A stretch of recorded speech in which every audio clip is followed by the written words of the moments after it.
Comment utiliser le nouveau Microsoft Teams? Bonjour à tous, ravi de vous retrouver. Dans cette vidéo, je vais vous montrer comment démarrer avec le nouveau Microsoft Teams et quelles nouveautés peuvent vous aider à travailler plus efficacement. Alors, c'est parti! Microsoft Teams fait partie de Microsoft 365 et Teams peut être un excellent moyen d'organiser des cours, des réunions ou vos flux de travail quotidiens. C'est aussi un très bon endroit pour centraliser la gestion de votre travail. En plus, avec les autres intégrations Microsoft, comme Loom, ainsi que le calendrier, les présentations et bien d'autres, vous pouvez facilement tout faire au même endroit. Alors, passons à Microsoft Teams. Voici la dernière version de Teams. La première chose que j'aime faire, c'est cliquer sur Paramètres en haut à droite, puis on clique sur Paramètres. D'ici, activez l'ouverture automatique de Teams selon l'appareil. À chaque démarrage de votre appareil, Teams se lance aussi automatiquement. Aussi votre fenêtre principale ou nouvelle fenêtre. Ensuite, vous avez le démarrage des conversations, votre planning d'absence. Vous pouvez indiquer une absence et définir une réponse automatique quand quelqu'un vous écrit en dehors des heures de bureau. Et le correcteur aussi.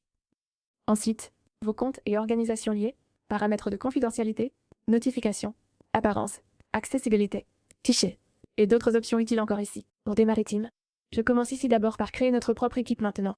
Vous voyez que nous sommes déjà dans plusieurs équipes, mais si je vais dans Équipe et que je veux créer la mienne, je clique sur Rejoindre ou Créer une équipe, ici en haut à droite. Ensuite, vous avez deux options. Moi, je veux créer une équipe, et vous avez différents modèles pour démarrer. Si c'est une équipe basique, vous pouvez le faire. Et si vous voulez créer votre équipe à partir d'une équipe existante, vous pouvez aussi. Mais je vais créer ma propre équipe basique. Je vais utiliser ce modèle, et un canal général sera généré. Vous verrez que le canal s'appellera Général. Vous pouvez utiliser ce modèle et choisir si tout le monde dans votre organisation peut rejoindre, ou si les personnes ont besoin d'une autorisation pour rejoindre. Donc je veux que les personnes aient besoin d'une autorisation pour rejoindre. Et disons que cela va s'appeler Duden, et vous pouvez aussi saisir une description. Par exemple, ce sera une initiative marketing, comme ceci.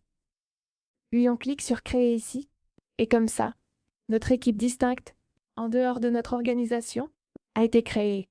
Mon compte est déjà rattaché à une organisation. Je peux donc aussi permettre à des personnes d'accéder à cette équipe en particulier. Cependant, nous en faisons une équipe privée, donc seul moi et les personnes que j'invite peuvent accéder à cette équipe. Et voilà, notre équipe est maintenant créée. Ensuite, nous pouvons commencer à ajouter des membres à notre équipe. Je vais donc simplement ajouter mon propre email ici, comme ceci.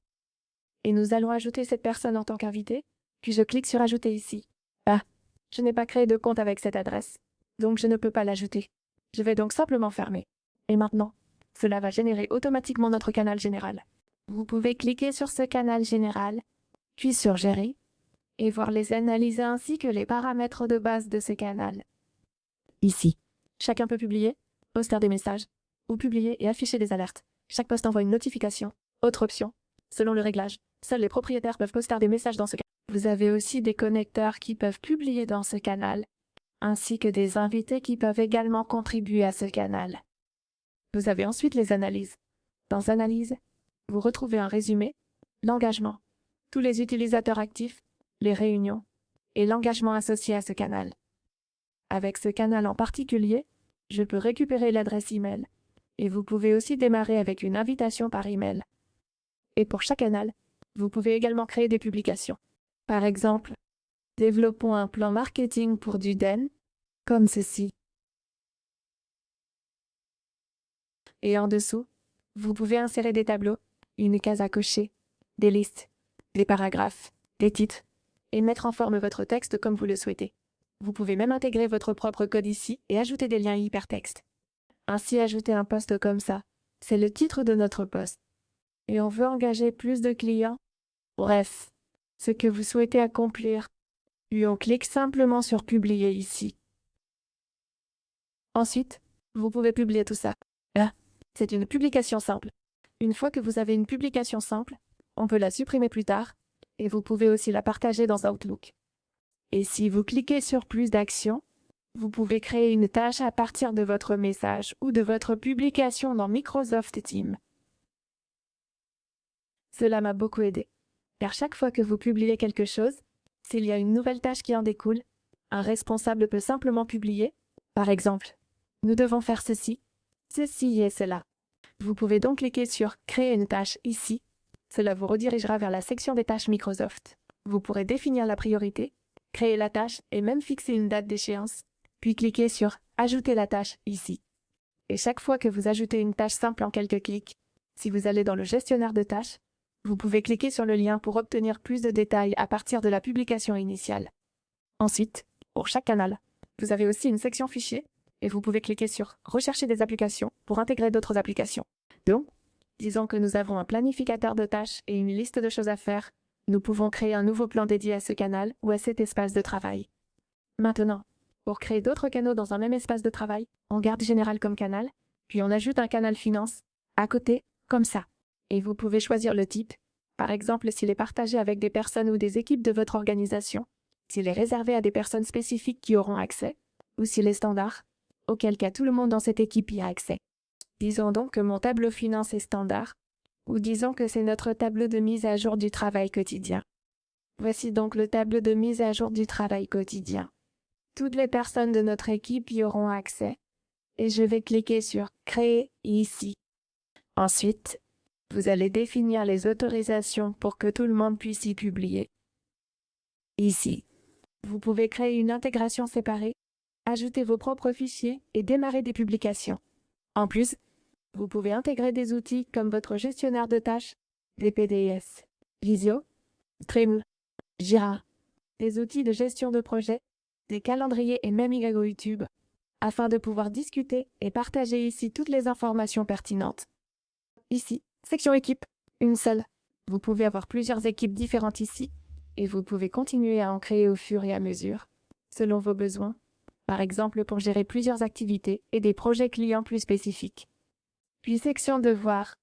Elle est généralement créée pour permettre aux personnes de terminer leurs affectations. Pour l'instant, je n'en ai pas, mais pour votre équipe, vous pouvez aussi les renseigner. Ensuite, vous avez vos appels. Vous pouvez ajouter une numérotation rapide sur la droite. Vous avez aussi l'historique, ainsi que le renvoi d'appel. Que vous activiez ou non le renvoi vers messagerie vocale, votre configuration personnalisée s'applique aussi selon vos réglages actuels. Ensuite, vous avez l'intégration OneDrive, qui peut vous aider à stocker tous vos fichiers directement sur OneDrive. Et ensuite, vous avez un calendrier.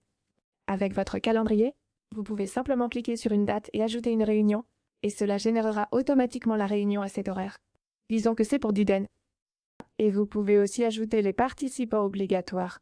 Vous pouvez donc ajouter une personne requise pour cette réunion, mais ici nous n'en avons pas. Et je veux que seules les personnes de mon organisation et les invités puissent entrer, ou uniquement les personnes qui ont été invitées. Ensuite, vous pouvez définir la date et planifier la réunion, soit sur toute la journée, soit à une heure précise. Disons que c'est prévu à 14 heures. Je peux le définir, ou de 12 heures, disons 14 heures, comme ceci. Ensuite, vous pouvez ajouter une réunion récurrente. Mais ici, c'est unique, je l'ajoute. Vous pouvez aussi choisir à quel canal cela est lié. Ensuite, vous pouvez saisir le lieu et la description, puis cliquer sur « Enregistrer » en haut à droite. Vous pouvez également exiger une inscription pour certaines réunions, ce qui vous aidera à vous assurer que toutes vos réunions sont organisées et faciles à consulter. J'espère donc que cette vidéo vous a été utile et que vous pouvez maintenant démarrer avec la nouvelle version de Microsoft Teams. Si vous avez trouvé cette vidéo utile, pensez à laisser un like et à vous abonner à notre chaîne YouTube pour plus de contenu de ce type. Et on se retrouve dans la prochaine vidéo.